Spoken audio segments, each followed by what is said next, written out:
It's time for the review of SmackDown, the September 4th episode of SmackDown, which saw The Undertaker return to SmackDown TV. There were two things that JR said wrong and that they have promoted wrongfully leading up to The Undertaker's comeback. First thing is that The Undertaker has not been on SmackDown TV since before WrestleMania 25. Right before WrestleMania 25, which is wrong. He hasn't been on SmackDown TV since just about right after WrestleMania, because while Shawn Michaels disappeared directly after his match at WrestleMania, Undertaker kept returning to SmackDown TV tapings for about 2 weeks or something before he disappeared. He was not a part of the pay-per-view Backlash right after WrestleMania, but he was not. He didn't disappear from SmackDown right before WrestleMania. That's the point. The second thing is the match coming up at Breaking Point. CM Punk defending his World Championship against The Undertaker in a submission match. They claim it's going to be an impossible task for CM Punk due to the fact that The Undertaker has never submitted. I agree, it's going to be a tough task for CM Punk. But the side note here, the notification made by Jim Ross that, to what he knows, and if you're looking into the WWE history, The Undertaker has never tapped out. The Undertaker has tapped out. At least for what I know, he tapped out to Kurt Angle back in 2001. I think it was on a SmackDown show, it doesn't matter that much, but The Undertaker tapped out to the ankle submission hold. So that's the two slight things where WWE quoted their history wrong on this week's episode of SmackDown. The Undertaker has appeared since after WrestleMania 25 on SmackDown before returning tonight, and he has also tapped out in his career in WWE. Other than that, I thought tonight's show was kinda good. The main event didn't really deliver in my eyes. Matt Hardy, CM Punk, no title match. Didn't know really what to expect. I hope for a good match. It was kinda good match, not that interesting. Even though I am both a CM Punk and a Matt Hardy fan, I hold Matt Hardy and CM Punk both over Jeff Hardy.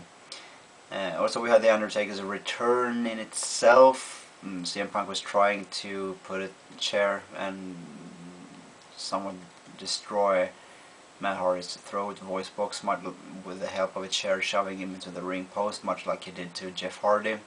But The Undertaker returned to prevent that. He just surfaced at ringside after the lights had dimmed out and then came back on, and he chokeslammed CM Punk through the commentator's table. That was really cool, but I expected something more from his return on SmackDown. No, this was not a surprise return by any means. I also questioned WWE promoting his comeback, because, as I said, how do you do business with a dead man? How can you for sure say that Undertaker is going to be here next week? All they can say is perhaps we have innuendos saying that The Undertaker will be here tonight, and we have some significant evidence showing that The Undertaker is about to show up here. We have some, I don't know what you're going to call it, some shinings or whatever, telling us of The Undertaker is about to return, but you never know with The Undertaker. However, here he did return as promised and as advertised. Not that much of an impact, I think, except for the chokeslam. Other than that, we also saw, of course, Rey Mysterio lose his United States Intercontinental Championship, to not Dolph Ziggler, as many of us thought. We thought you're going to have their match that was going to come prematurely on SmackDown instead of Breaking Point. That did not happen, as the commentator said. Dolph Ziggler has already won his right to face the Intercontinental Champion, whomever that might be at Breaking Point. It will be John Morrison. What a fantastic match these two had. I must say, I was very skeptical at Rey Mysterio winning the Intercontinental title back at WrestleMania and more or less holding on to it all the way till now. It's been a long reign, except for losing it for a brief period of time to Chris Jericho. I think, however, this title reign has done real good for the Intercontinental title. Why I did not like Rey Mysterio having it, because it felt like a has-been had the title. like it has been his title. I'm of the opinion that regularly a former World Heavyweight Champion should not have the Intercontinental or United States Championship. But he has done good to the title. He has established it on pay-per-views, on SmackDown, and the title, much like the United States title, has had now for many years on SmackDown, and somewhat has on Raw. It has an important role of lifting mid-card wrestlers up towards the top. The Intercontinental title finally is back where it belongs. And you could see when John Morrison won the match, the roof was coming off, the crowd was standing up, they were applauding. This was a real big time feel to it, seeing John Morrison win the United States, the Intercontinental Championship. I keep mixing these titles up. So Morrison winning the IC title, the roof came off, and you really got the feeling that, wow, this was a real big step for him. This was something that really put him up to the next level. And that's exactly what this title is supposed to mean. It's supposed to be these long matches, grueling matches, the workhorse title for those who want to work and earn their stripes in order to keep on moving towards the main card wrestling for the World Heavyweight Championship titles. So a really great step for the Intercontinental title, a fantastic match. Ray did it, and he should indeed have credit for doing such a good match. He knew going into this match he's going to lose the title and get suspended. You gotta imagine it's very hard to get motivated for going into a match like this, and you also know that you might have been mistreated, you haven't been fairly treated, you might feel that there's no reason to pay back. But Rey Mysterio fought for his own reputation, he fought for his own image, an